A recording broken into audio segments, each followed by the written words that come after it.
Banyak orang yang mengatakan bahwa Pak Jokowi ini banyak hutang, membuat Indonesia menjadi miskin, gelap, Indonesia menjadi hancur.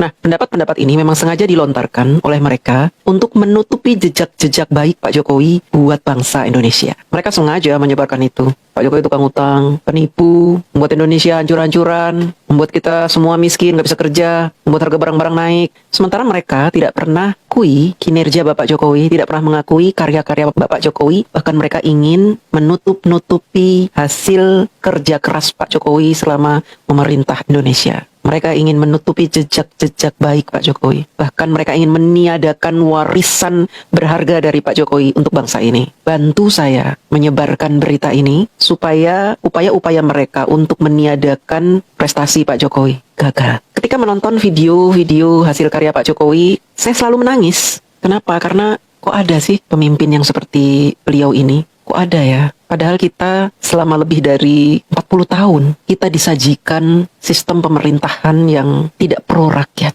yang tidak peduli. Kepeduliannya terbatas. Contohnya, saya kasih contoh ya. Tetapi ini tidak dengan maksud saya ingin menjelek-jelekan pemerintahan rezim-rezim sebelumnya, tidak ya. Tapi ini hanya contoh. Di era Bapak Soeharto, pembangunan berjalan, tapi hanya Jawa sentris. Di era Bapak Gus Dur, pembangunan berjalan, karena Gus Dur cuma sebentar memimpin, jadi tidak kelihatan, tidak nampak. Di era Megawati dan SBY berjalan, tapi lagi-lagi ya, tidak merata. Cenderung hanya membangun Jawa, dan menurut kacamata pengamatan saya, pembangunan Jawa sentris ini bisa meningkatkan popularitas seorang presiden. Karena di Jawa ini penduduknya banyak. Jadi kalau pemilu lagi, maka dia akan terpilih lagi. Karena kepuasan orang Jawa terhadap pembangunan Jawa ini. Nah, di era Bapak Jokowi tidak lagi berpikiran seperti itu. Pak Jokowi punya visi misi berbeda. Visi misi beliau ini adalah pemerataan pembangunan, dilandasi rasa cintanya terhadap seluruh rakyat Indonesia, tidak hanya rakyat Jawa, di mana beliau berasal. Dan hasilnya luar biasa. NTT yang tidak pernah dilirik untuk dibangun, diperhatikan di era Pak Jokowi, terbangun rapih dan berubah 180 derajat. Teman-teman harus tahu, di NTT ini musim hujannya tuh hanya beberapa bulan, cenderung kering. Padahal rakyat NTT bergantung pada hasil pertanian. Seringkali mereka mengalami yang namanya paceklik. Karena apa? Tidak turun hujan. Berpuluh-puluh tahun begitu. Dan kemiskinan di NTT luar biasa tingginya. Sangat tinggi. Di era Bapak Jokowi, teman-teman harus tahu nih kecerdasan Pak Jokowi untuk membangun NTT. Untuk menghapuskan kemiskinan di NTT, gimana caranya? Pak Jokowi keren. Melihat NTT yang curah hujannya sedikit, maka Pak Jokowi membuat yang namanya bendungan. Walaupun bendungan tersebut menghabiskan banyak biaya, diantaranya mungkin berasal dari hutang luar negeri, tapi hasilnya kemiskinan berkurang,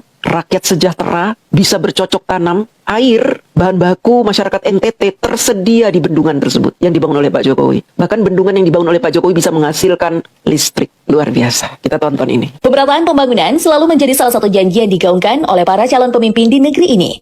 Sayangnya, hal ini masih saja sulit dirasakan oleh masyarakat di sejumlah provinsi di tanah air. Namun, hal berbeda mulai terjadi di beberapa daerah sejak terpilihnya Joko Widodo sebagai orang nomor 1 di Indonesia. Misalnya saja Provinsi Nusa Tenggara Timur. Lantas apa saja yang telah dilakukan Jokowi untuk NTT? Mari kita bongkar. Total 22 kabupaten dan kota. Pada tahun 2022, Provinsi NTT dihuni oleh 5,4 juta jiwa penduduk dengan kepadatan 114 jiwa per kilometer persegi. Nusa Tenggara Timur adalah provinsi yang terdiri dari beberapa pulau. Di antaranya Flores, Sumba, Timor, Alor, Lembata, Rote, Sabu, Ende, dan Pulau Komodo. Dengan total sekitar 1.200 pulau. Ada beberapa faktor yang melanggengkan Provinsi NTT sebagai salah satu daerah miskin di Indonesia. Faktor geografis mengambil peranan lantaran provinsi ini memiliki curah hujan yang rendah, sehingga membuat tanah menjadi kering dan tandus. Padahal, mayoritas penduduk NTT berprofesi sebagai petani. Sekitar 95,3% masyarakat NTT menggantungkan hidupnya dan bertani. Faktor pertumbuhan ekonomi yang memainkan peran besar, kendati telah mendapat dukungan dari investasi daerah. Banyak wilayah di provinsi ini yang tidak didukung oleh sarana dan prasarana yang memadai. Untuk itu, diperlukan adanya perbaikan fasilitas infrastruktur untuk menunjang pertumbuhan ekonomi daerah. Upaya mengatasi kemiskinan di Provinsi Nusa Tenggara Timur terus dilakukan oleh masing-masing era pemerintahan. Presiden Susilo Bambang Yudhoyono membangun Pelabuhan Moru dengan mengeluarkan dana sebesar 41,3 miliar rupiah. Pelabuhan ini berfungsi sebagai pelabuhan pengumpulan lokal untuk kontainer. Serta ada Pelabuhan Dulyono yang diproyeksikan untuk pengumpulan lokal juga. Pelabuhan yang dibangun pada tahun 2011 ini menggunakan dana APBN sebesar 65,7 miliar rupiah. Kendati telah berupaya membangun infrastruktur, nyatanya kemiskinan di Provinsi Nusa Tenggara Timur masih belum bisa teratasi dengan baik. Namun terpilihnya Joko Widodo